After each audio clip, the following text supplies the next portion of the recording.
Potape presents petition to Undialu. Namah served with contempt charges. And Gore challenges new minister to push outstanding policies. This is National EMTV News with Mary Bartolo. A very good evening. Thank you for joining us for Saturday's news. Hela regional candidate Francis Potape presented a petition to Hela Governor Philip Undialu in Port Moresby today. Mr. Potape said he has no grudges against Governor Undialu, but for the good of Hela to follow the rule of law. The occasion was peacefully witnessed by other Hela leaders and supporters of the two leaders. At around 1 p.m. this afternoon, the former Hela governor arrived at the Unagi Oval to present the election petition to Governor-elect Philip Undialu. Senior community leaders of Hela in Port Moresby were present to witness the occasion. Speaking prior to the presentation, Mr. Potape said he has no problem with the counting process but the declaration. I am not disputing the counting of the Hela provincial seat. I am only disputing the declaration. Under police words, the petition was presented.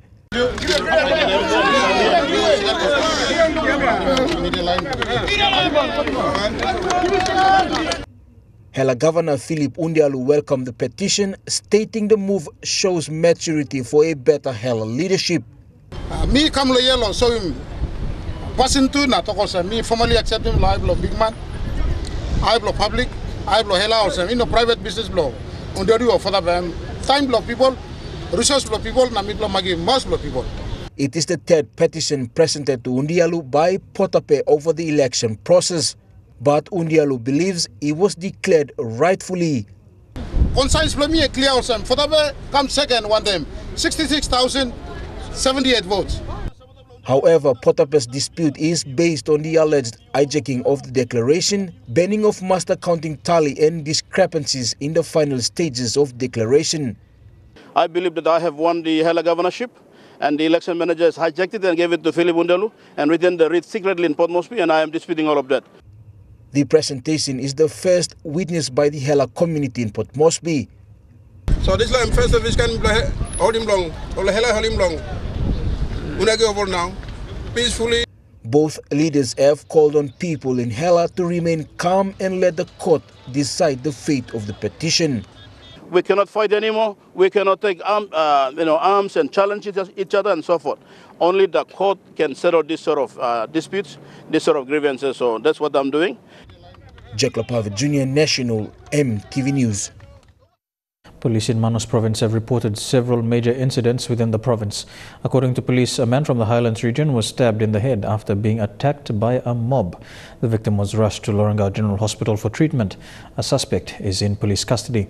Meanwhile, a grade 6 female student at Rambutso Island in Rapatuna LLG was allegedly raped by an unknown suspect. The suspect is also in police custody for further investigations. Police have also reported a break-and-enter incident at a residence at Ward 3 in Lorengau town.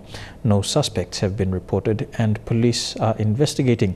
Manus PPC Chief Inspector David Yapu is urging the public to help police arrest the suspects and maintain law and order in the province. Outgoing Minister for Community Development, Youth and Religion, Delilah Gore, has challenged the new minister to implement outstanding policies that are before the National Executive Council. Gore said policies like people living with special needs and gender equality need attention. The outgoing minister said this during the handover of the functions to new Minister Soroi Ewe in Port Moresby. Staff and sectional heads of the department gathered yesterday to witness the formalities of the handover program. In her farewell speech, outgoing minister and former member for Sohe, Delilah Gore, spoke highly of the need to implement a number of policies currently before the National Executive Council. These include policies in supporting people with special needs, youth, and gender equality, among others. There are many issues that we've discussed, we've achieved, and yet to be achieved.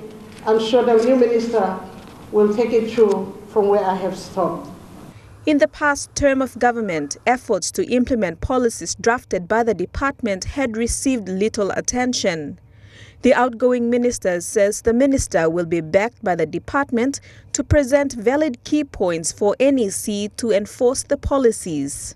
We have big challenges. The policies of disability, I have taken it to cabinet. The implemented part of it, Minister, I will be leaving that with you. Agendas of youth participation in development, frameworks of voluntary services, and concerns of child abuse and gender equality are a long way from receiving backing. Gender issues, it has to start here. If we have to talk about women issues, if we have to talk about Bible studies, if we have to talk about all those issues, very pertinent to our communities, our families, our children, it has to start here, right here. There were exchanges of gifts to both the new and outgoing ministers. I hope it captures all our memories for the last 4 years. Deli Waigeno, National EMTV News. Research plays a pivotal role as it contributes to knowledge for future generations. In his third official visit, Higher Education Minister Pila Niningi presented a cheque of 200,000 kina to the Pacific Adventist University Biofuel Project team recently. Minister Niningi said there are many challenges faced by the sector, notably lack of funding and obsolete research facilities throughout the country. Minister Niningi said he will work closely with PNG Science and Technology Council Secretariat to get NEC's approval for the Science Technology Framework to ensure a dedicated annual funding for research and innovation in the country. The PAU Biofuel Research and Development Project was initiated by the School of Science and Technology at the Pacific Adventist University in 2013. You're with National EMTV News. After the break, worsening road conditions on the Waubulolo Highway. Stay tuned.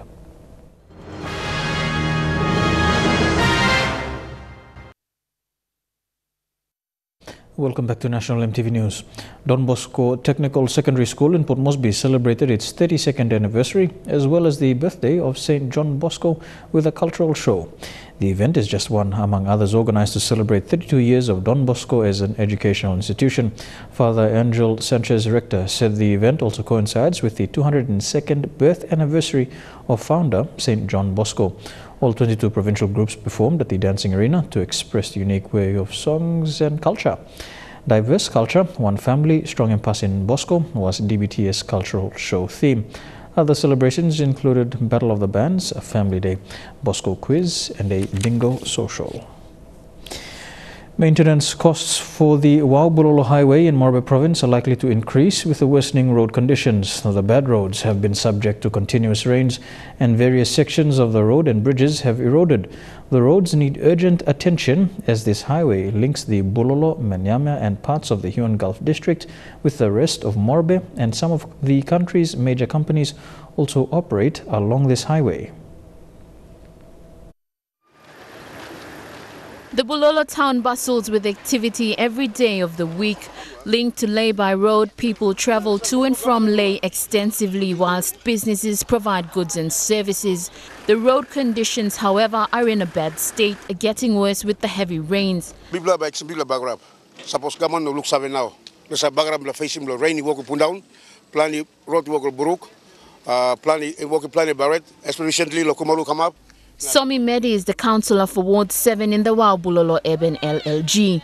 Mumeng, where Kumalu stop lane, canap, ogera going up long. Wow, na Bulolo. All people in big play heavy truck. Various sections along the highway have eroded. Continuous rains could cut road links in these areas. Simon Kumi is the head teacher of Regina Primary School in Wau. He said the road conditions affect their school operations. Okay, lo Wau kam kono lay and big problem. Lo side lo Kumalu. Because I got every time I got problem. Time lo rain, and people must go overnight. Want to go to cargo lo school. All go to passengers too. People exposed to weather. People sleep outside. Wait to go next day. People. Some of the country's major companies operate from these areas. Business rep Utupu Pakiabi says it is an expensive exercise for businesses. Because of road conditions, or some frozen items, also sleep overnight or half side, also bagrap, also tromoy. That's where the money is lost. And some cargo to me play karem or man made karem, so an extra cost. The Waubulolo Highway needs urgent attention. Not only is it a link to the Bulolo, Huon Gulf and Minyamya districts, it is a link to the economic activity in the area. Lucy Kopana, National EMTV News, Ley.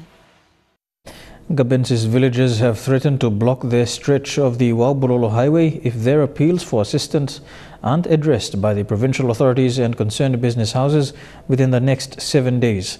The Village Disaster Committee organized a meeting today, inviting provincial government officials and business houses to receive their petition. The officials and business houses, however, did not attend. They resolved to present their petition to the authorities on Monday. The main concern is for authorities to divert the river to avoid future flooding. Affected Gabensis villagers expressed frustration over the delayed response from authorities in addressing their flood disaster. Disaster hit! You have to be here! Today, a meeting was held to give their petition to the authorities and concerned business houses. The officials who were invited, however, did not attend. For the last time, so far now, a month now, me play giving Pinis all letter. They've now resolved to present their petition to the authorities on Monday. Within this period of time, if they don't respond on that, community will take law on their own. The villagers have given a 7-day demand to receive a response from authorities starting today. By next week, Saturday, definitely me play blocking road. It's been 1 month since the first flood hit. Their homes and gardens were destroyed. Today they camp near the river and have received assistance from various groups. Their main concern now is getting assistance from the authorities and business houses to divert the river back to its original course. Like petition on water walling beach, one. Two, like him by masonry long coming side long this long mipla long stretching map this wara. Lucy Kopana, National EMTV News, Ley. Vanimo Green MP Belder Namah was served contempt of court charges yesterday by lawyers representing Prime Minister Peter O'Neill. Mr. Namah welcomed the charges and says he has nothing to fear but to fight for the truth. This follows statements made in relation to the warrant of arrest for Prime Minister Peter O'Neill. At around 3 p.m. yesterday, 12 lawyers walked in at Mr. Namah's residence to present the application for contempt charges to Mr. Namah. This comes hours later when Medang MP Brian Kramer was served similar charges at the Parliament House. That's why we are required to serve the document on you in person. Otherwise, the best option is to serve it on your lawyer or your office or your Parliament office or something like that. Accepting the contempt application, the Vanimo Green MP, who is the original plaintiff, denied making statements against the court during the ruling of the warrant of arrest for Prime Minister Peter O'Neill. At no time did I say anything against the systems of the courts of our land. I basically called on leaders responsible. The office they hold is not the office. It's the office that belongs to 8.5 million people of this country. A vocal Mr. Namah said the application will be looked at by his lawyer. He says he is not discouraged. These things will not suppress me or intimidate me in any way at all. I will stand and continue to fight. Namah said he will face the matter in court.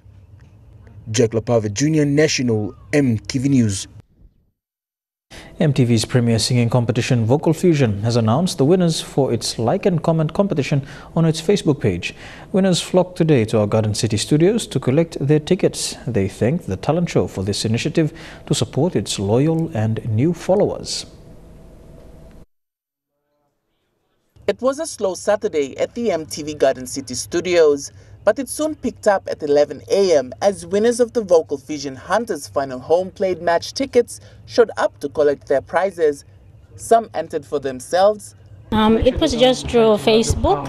I was scrolling through and I saw, so I entered it for my 2 sons. I was thinking that I'll get 2 tickets, but unfortunately there's only 1, so I have to decide which one of them to go and watch tomorrow.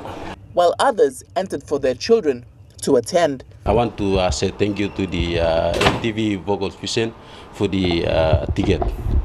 So yeah, That's all. Thank you. Games, I go and watch the game. So when I go and watch the Hunters, my favorite team is Stagro Ramin. So I usually go and support and watch and support the Hunters. This will be my 10th time to watch the SP Hunters game. The competition was run on Vocal Fusion's Facebook page. It was launched last week Friday and ended this Thursday. Visitors new to the page would like the page and comment in 30 words or less who their favorite Hunters player was and why. Online, the thank yous flowed when the winners were announced. While at the studio, nearing the 2 p.m. cutoff mark for the competition today, winners kept rolling in. Edward Mano, a Solomon Island student studying accounting at the University of Papua New Guinea, was excited of his win. Thank you, Vocal Fusion and MTV. Thank you very much. The competition winners can still pick up their tickets from the MTV office at Garden City's second floor, Baroko, Port Moresby. Harry Gimbari, National MTV News. Turning overseas now, in Sierra Leone, a mass burial has been held for close to 300 people swept to their deaths by devastating mudslides earlier this week. Desperate searches are underway for the more than 600 still unaccounted for. In the same graveyard they buried the victims of Ebola, they again prepared the ground for more dead. Then tragedy unfolded over months. This time there are hundreds of bodies to bury in just a day. The authorities promised ceremony and dignity, but it was chaos as the first crude wooden coffins were laid in the soft earth, uniting a troubled nation in mourning. There are 300 coffins to be buried here, and that is just a small fraction of the total death toll. For many here tonight, it is a grief too heavy to bear.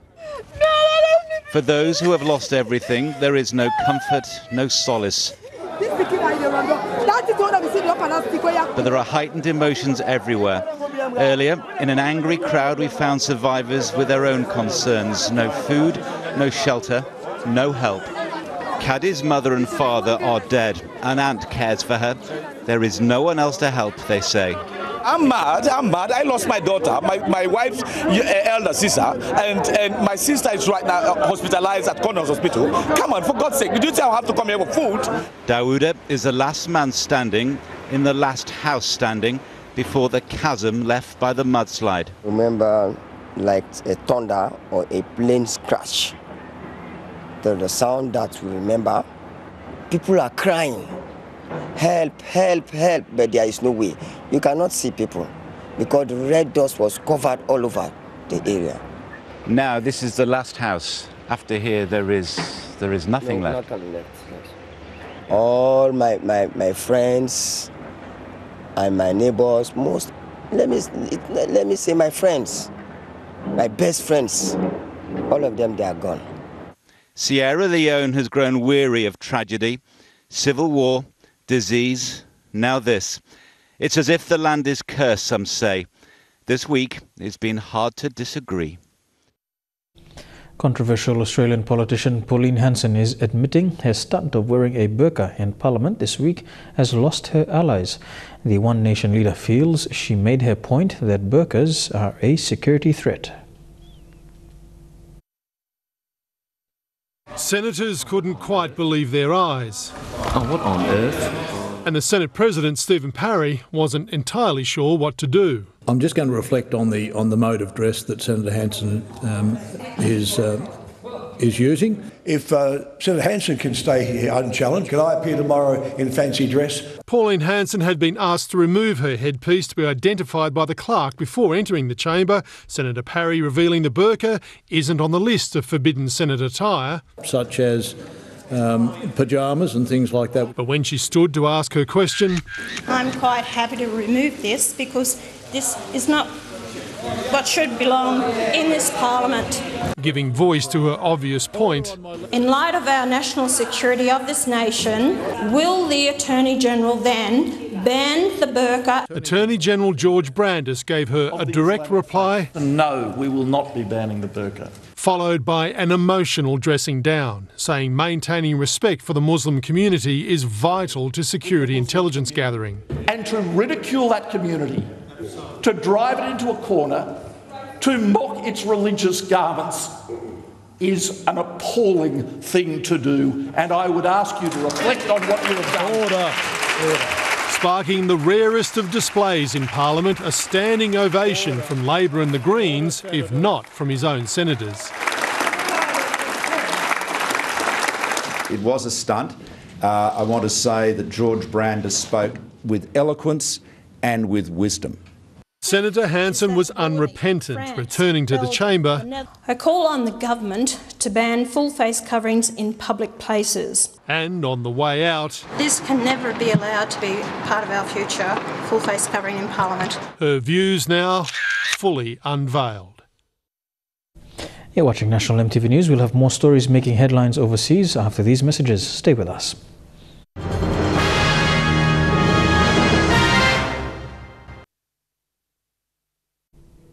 Welcome back to National EMTV News.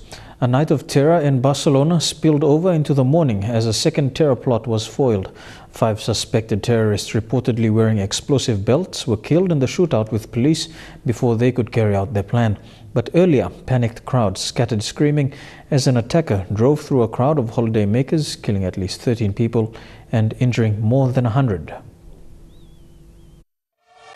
A dark and all too familiar pattern of horror unfolded along the usually vibrant street of Las Ramblas. It was packed with shoppers and tourists when a white van mounted the pavement and sent people scrambling. The scene so distressing, those who were hit have been blurred in these pictures. I saw cops coming from both directions and a white van not slowing down, and everyone running and police saying to get inside as soon as possible. The van began its murderous rampage at Plaza Catalunya, the northern end of the tree-lined boulevard. It drove more than half a kilometre, striking pedestrians along the way before the driver jumped out and ran. At least 13 were killed and more than 100 injured, 3 Australians among them. While the New Zealand consulate says they're monitoring the situation closely, they've not yet had any requests for help. But one Kiwi family only narrowly escaped. They were about to drive up Las Ramblas in a taxi when crowds came stampeding towards them. Came around the corner and just saw sort of 200 or 300 people just completely charging out of the way towards the ocean end of La Rambla, and it was just particularly terrifying seeing their faces in the cab. Hours later, in just over 100 kilometres south of Barcelona in the resort town of Cambrils, there were reports of a group wearing explosive belts. A gunfight with police was captured on camera.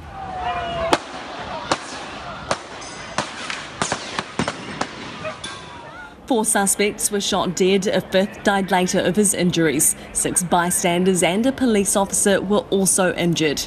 The manhunt led police to Alcanar, where a man was shot dead when he drove at authorities. 2 men were also arrested, including the 28-year-old Spanish citizen who allegedly hired the van used in Las Ramblas, although he's told police his documents had been stolen. Even in the early stages of the investigation, there's evidence the intended plot was to be far more sinister. Police say a house explosion yesterday is linked. A stockpile of 20 gas canisters was found inside. They've been used in weapons in other deadly van attacks in Nice just over a year ago, then Berlin and London's Westminster Bridge. Islamic State have again claimed responsibility. In response, Spain's Prime Minister said the terrorists can be beaten. Es una amenaza global. This is a global threat, and the answer must be global. But there's still a very local problem to deal with. It's understood the driver of the Las Ramblas van attack is still on the run. Afghan villagers are taking the New Zealand government and Defence Force to court in a bid to force an independent inquiry into an attack on their homes. They claim civilians were killed and injured in a joint New Zealand-American attack known as Operation Burnham. The Defence Force says the allegations are unfounded. The raid happened in 2010, but the ramifications are ongoing. Operation Burnham, led by the New Zealand SAS, targeted insurgents in a remote Afghan valley. Villagers claim civilians were killed and injured, but the government said no to an inquiry after referring the allegations to the Chief of Defence. Now lawyers want that reviewed. The Chief of Defence Force was the wrong person to make that decision, and the decision that he did make to do nothing was flawed. The legal action comes 5 months after the allegations were made in the book Hit and Run by Nikki Hager and John Stevenson. Lawyers say it's taken that time to communicate with the villagers and to get information from the government, but won't say if they have new evidence. It's a good question, but it's not something we can go into today. The Prime Minister is suspicious of the timing. No, I haven't seen the details, but I'm not surprised that something like this might come up at pre-election. The court action names both the Defence Force and the Attorney-General as defendants. What's been blacked out are the names of the villagers for fear of reprisal. Any kind of Western involvement in clients' lives in Afghanistan draw the attention of the Taliban, because the Taliban don't like to have Western involvement in their country. The pending legal action, the Defence Force says it can't comment. Both it and the Attorney-General now have to file their statements of defence, and lawyers for the villagers hope to have a hearing within 6 months. Helen Clark's bid to be the first woman to head the United Nations is now the subject of a new film. Award-winning New Zealand filmmaker Galen Preston is behind the documentary, which hits screens in New Zealand at the end of this month. Director Galen Preston decided she wanted to make a film about Helen Clark. A girl with pink hair on a motorbike clinched the deal. I messaged you. I got an emoji of a girl with pink hair on a motorbike that said, my message said, did you get my email? And you said, got it. But what you meant was, got it. I have never said vote for me because I'm a woman. Vote for me because you think I'm the best candidate. Preston and her crew followed Clark as she campaigned to become the world's top diplomat, the Secretary-General of the United Nations. In the 70-year-long history of the UN, all 8 Secretaries-General have been men. Now there is a 9th. Well, it wasn't a fair fight. I was the 3rd highest person in the UN. If I couldn't have a credible bid at it, who on earth could?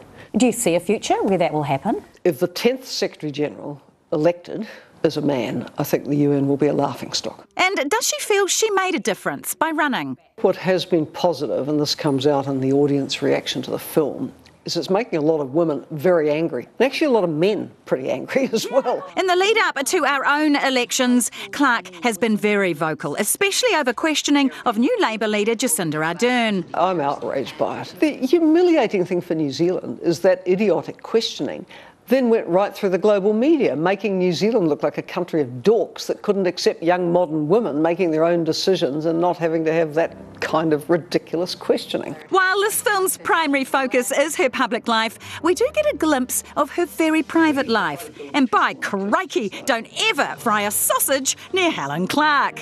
Every night we talk, wouldn't matter where she is in the world. So by the time I leave to go back to New York, I will have the equivalent of about 90 meals for Dad. You see, if I didn't do those meals, well, he might fry a sausage. You know, it wouldn't be very nutritious. You can't live on a fried thing each night. With her film about to open in just a few short weeks, how does she rate her own film? How many stars are you giving your own film, Helen? Oh, no. I nominate my father as Best Supporting Actor. Great Barrier Reef Island off the coast of Auckland in New Zealand is officially one of the best places on Earth to stargaze. It's been named a dark sky sanctuary. The island is actually darker than astronomers' machines could measure. The first thing you notice about Great Barrier Island is its beauty. But after an hour or so, you start seeing what's not there. Streetlights. Well, that's why you look upwards, you see. During the night you look up and then there's plenty of light. No mains power means Great Barrier is one of the best places in the world to see the stars. We took this image from the main beach just before 9 p.m. It's almost like the opposite of vertigo, I suppose. You can be immersed in the stars. They're just amazing. Thanks to nearly a year of box ticking from motivated locals, the island has become the world's newest dark sky sanctuary and just the 3rd in the world. During months of darkness testing, astronomers found the island was even dimmer than their instrument could measure.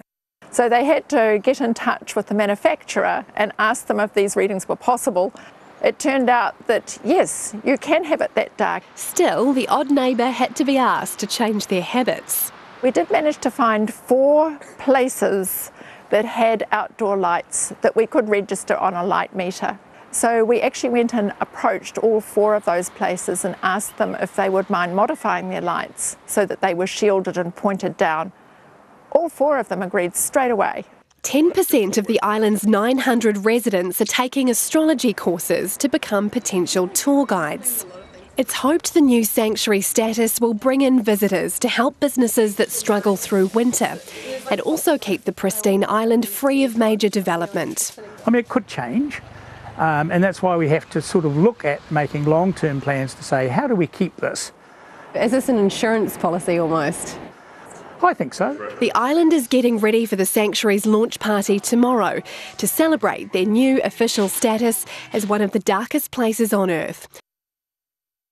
A new prison-themed hostel has opened in Thailand. The Suk station, located in Bangkok, puts guests in cells for the night, providing a real but fun jail experience. Hostel in Thailand is throwing its guests into cells for the night. It's their request. Suk Station is a prison-themed hostel in Bangkok and is delighting travellers with its quirky offering. At check-in, guests have their mugshots taken, then given black and white pyjamas and are assigned with an inmate's number instead of a key, which gets them in and out of their cell. With narrow rooms, metal bars and bunk beds, the prison-themed hostel promises the look and feel of a real jail in the bustling Thai capital. The room is not as spacious. The bunk beds are not normal, and the lighting as well. You don't get the same lighting, and at night when we close all the lights, definitely you get that feeling that you're in a cell. I feel it's a real prison because when I arrived, it's dark, and I never seen the place look for real. According to owners 55-year-old Sitichai Chavaprug and wife Pianat Tikavanish, the idea for the hostel was inspired by the 1994 prison escape film, The Shawshank Redemption, starring Morgan Freeman and Tim Robbins, along with their love of travel. They had initially intended to target one-time customers, but to their surprise, some of them returned and have since become regulars. Originally designed to attract backpackers, the hostel welcomed both Thais and foreigners since they officially opened in April, with room rates ranging from 790 to 1,630 baht, which is equivalent to 56 to 129 kina per night. Helen Clark, EMTV World News. Trukai Sports is next. We'll bring you the details. They include football and NRL. Stay tuned.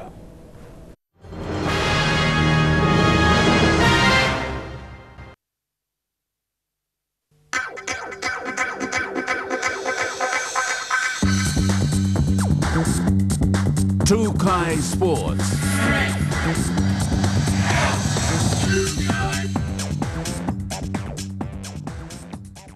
Welcome to Trukai Sports. We begin with football, and Yamaros Men's Reserve and PS Roots met in a tough affair in the Port Moresby soccer season proper at the Bissini grounds today. The match saw nothing but strong opposition from both sides until full time, with nothing on the scoreboard.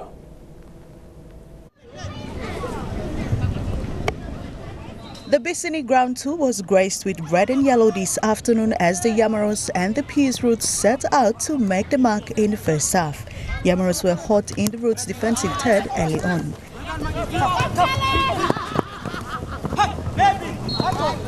But it wasn't long before they realized scoring a goal wouldn't be easy. PS Roots then proved quick on their feet to wave off the attacks, but the Yamaros were not about to let them score as well. The dance for the ball continued 15 minutes into the first half, in which Yamaros wasted 2 set plays that could have gotten them the win of the day. PS Roots then mounted attacks but were brushed off as well. At halftime, the scoreline stood at 0-0. In pursuit of at least a goal, the second half saw a number of penalties when both sides fought to take the lead. The battle for possession and attacks continued with momentum. Unfortunately, either could land the ball in the goal mouth. Pierce Roots then drove their opponents back in attack, which was a close call for the Yamaros. Eventually, the full-time whistle went with nothing on the scoreboard as both proved equally capable of holding off each other from scoring. Dinero Srako, National, EMTV Sports. Still on the PMSA season proper, the men's Division 2 saw some more competitive football from Global Group Well and Koita Eagles, though the global side proved too good, outdoing their opponents 1-0. The first half was tough, with both sides fresh and pumped going into the match. While both sides carefully defended the goalmouths, it was merely time taken to size each other up, though the first half was sluggish until half-time. The second half came with added pressure on both sides to settle a score. It wasn't until halfway through the second half when the global guys mounted pressure in the Koita's defensive third. Their opening came when Koita's defense weakened that saw Global's Awa Inai going for a shot that landed in the goalmouth successfully. With a points lead to Koita Eagles 0, Global Group Well got into strong defensive formation and maintained it throughout the match. Weak attempts came from Koitas to draw the scoreline but failed.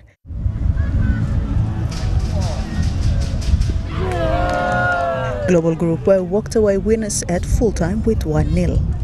Dinero Srako, National, EMTV Sports. To the NRL round 24 results, and the Storms have done it again, this time unleashing their wrath on Newcastle Knights 44 points to 12. The Knights' hopes of making it to the finals ended weeks ago when they landed at the bottom of the points ladder. To other NRL results, and the Warriors are now one game away from equaling their worst ever losing streak in a single season after yet another capitulation. This time it was against the Rabbitohs.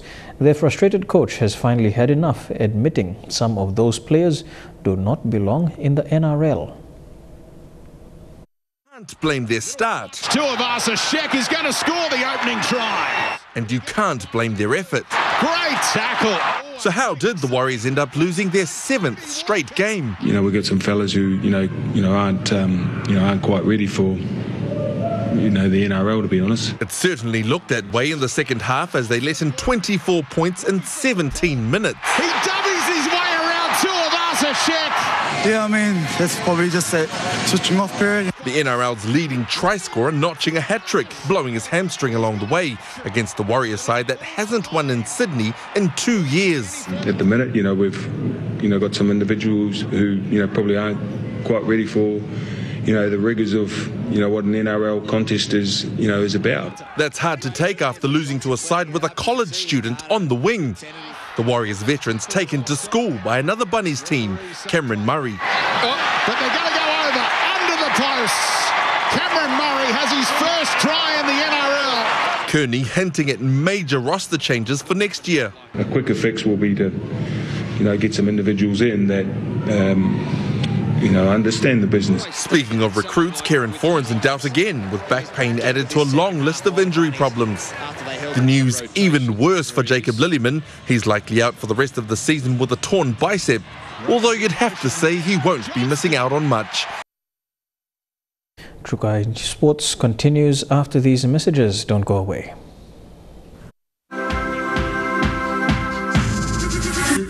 Trukai Sports. Welcome back to Trukai Sports. Rugby Union, and after a week dominated by off-field scandals, it's finally time to get to tonight's rugby, the Bledisloe Test in Sydney. Once upon a time, the stadium behind me here was a graveyard for visiting teams.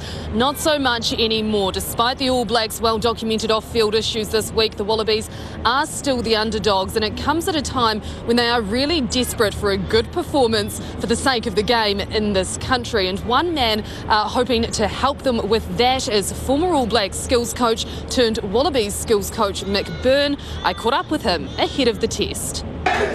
He was there for some of the All Blacks' highest highs and their lowest lows.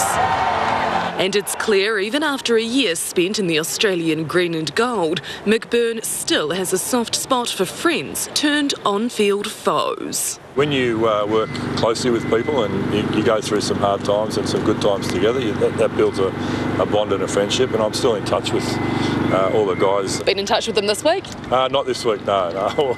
Tonight, more than any other, there's squealy in enemy camps. Over the last 12 months, Byrne's been working his magic with the Wallabies, not to mention former Warriors coach Ivan Cleary. He says it's all about subtle changes and breaking habits. Some of the line-out throwing work we're doing, some of the catch pass, some of the tackle tech, just keeping our feet alive through contact. He shrugs off unconvincing performances in the June test window. That goes for both sides. But historically bad Australian Super Rugby results are harder to defend. Silver lining of a dark cloud has been our players have been able to come in and spend some time together. And this group now has become a really tight group. And, the belief is genuine. As for the rival head coaches, despite there being little love lost between Steve Hanson and Michael Cheika, Byrne reckons they're not all that different. I think both head coaches are characters in their own right, but I know that they're both passionate about their team and they're loyal to their team. It's just that these days, when it comes to trans-Tasman hostilities, he wants a different one to prevail. New Zealand cyclist Hamish Bond's rise on the bike has continued. Named the New Zealand road cycling team for September's World Champs in Norway. It'll be the double Olympic run champion's first UCI event, and he's leaving nothing to chance. Water to the road. Hamish Bond's transition from rower to cyclist has been almost seamless. But even he admits he was unsure of his selection. It's been a while since I've been on the selection fence, so to speak. In rowing, I always tried to make myself indispensable and not have my selection questioned. When Bond made the leap from the boat to the bike, this was always his end goal. But he knows his pathway into the national side is unusual. I'm not a member of a Pro Tour team as the rest of the other guys are who are in the team. So it was about understanding what they needed to see from me. Since calling time on his rowing career after winning gold in Rio last year, he's had no trouble making an impact. He finished runner-up to Jack Bauer at the National Champs, and at 31, time may not be on his side, but try telling him that. My brain overrides my body telling me to stop. That's basically endurance sport is your body telling you to stop and your head telling you no, keep going. Bond joins fellow Kiwi George Bennett, a standout from last month's Tour de France before withdrawing with injury, and he plans to use Bennett's experience to his advantage. Obviously these guys have competed in the biggest events in the world, and I really want to try and learn as much off them as possible. Finishing with a steep climb, it's unusual for a time trial course, but the rookie rider hopes that might level the playing field for him. And that ends Trukai Sports. Up next, the weather details for Sunday. Stay tuned. Trukai Sports.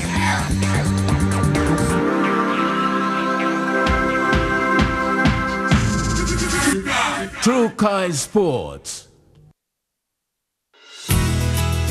The weather details are proudly brought to you by Dulux Weather Shield. Worth doing with Dulux.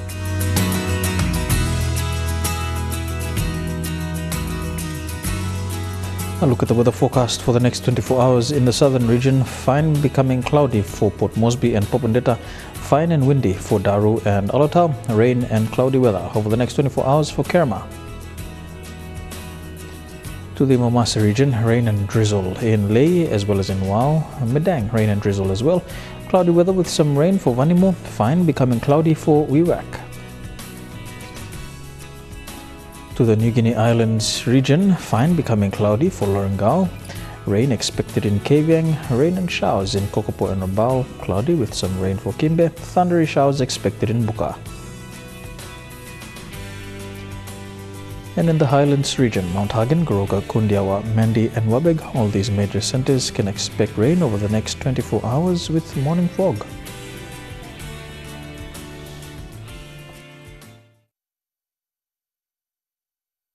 The weather details are proudly brought to you by Dulux Weather Shield. Worth doing with Dulux. And to end the news, in news just in, 11 houses have been raised in the Hetwa, Gunina, Idibada, Laurina and Tubu Maga clan areas in Hanobada village in Port Moresby. The first two houses which caught fire were in the Idibana and Larina clan areas. It then spread to other nearby houses. The fire service officers who responded to the fire call were ill-equipped to contain the flames. Hanobada villagers pitched in to help, but it was too late. And that ends the news, sports and weather for today, Saturday the 19th of August 2017. From the EMTV News team, pleasant viewing. Good night.